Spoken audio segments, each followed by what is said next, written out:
The DEA began following the steps of Genaro Garcia Luna more than a decade ago. This was confirmed Thursday by Miguel Madrigal, an anti-drug agent called to testify in the trial in New York against the Secretary of Public Security of the government of Felipe Calderón, 2006 to 2012. After Sergio Villarreal Barragan El Grande was arrested in September 2010, Madrigal met with the drug lord for several hours and gave information about bribes the official allegedly received from the Beltran-Leyva cartel. He did not specify the date of the meeting.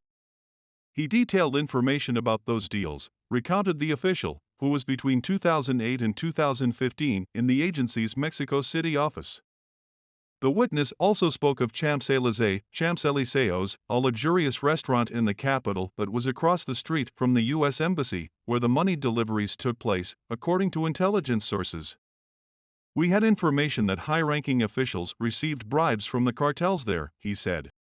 Madrigal pointed out in several images where the restaurant was located on the map and said the U.S. agents went to the site to see if they could identify information that would help them learn more about the money deliveries. We were looking for cameras, the witness commented. But there weren't any. The DEA was particularly concerned about the information it had received because it was constantly exchanging sensitive data on criminal groups with the federal police, at the time under Calderón's command. They shared intelligence, phone tracking, locations of suspicious addresses, and the tracking of drug traffickers' vehicles, for example. The witness pointed directly to Edgar Bayardo, former commander of the federal police.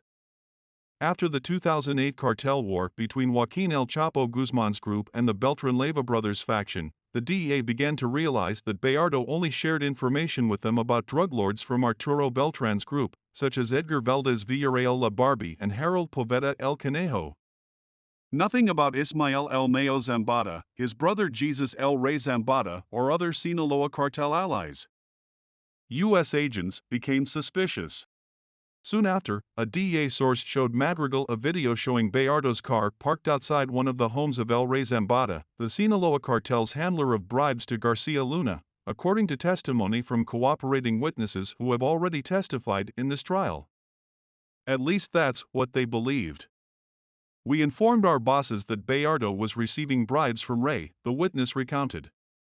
The agent shared the information with his superior to pass a report to Bayardo's superiors, Commissioner Victor Garay, in the federal police. After they identified where El Rey was living, they coordinated efforts to catch him, but he had already escaped. Suspicions of leaks and betrayals grew. Jesus Zambada was finally arrested in October 2008, in an operation in which the federal police had nothing to do with. When Madrigal shared the information with Bayardo, the conversation was short.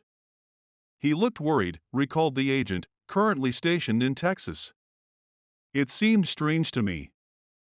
The witness said that from this point on, the information they shared with their Mexican counterparts was limited and they began to act carefully.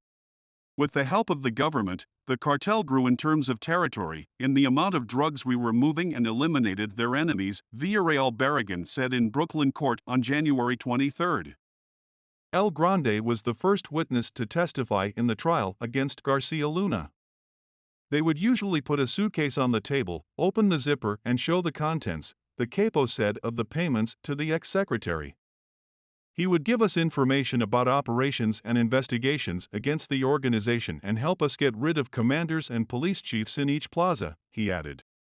Bayardo later became a protected witness in December 2008 in a case involving collusion between officials and members of drug trafficking, specifically the Sinaloa cartel. A year later, the commander was murdered in December 2009 in a Starbucks cafe in Benito Juarez, south of Mexico City.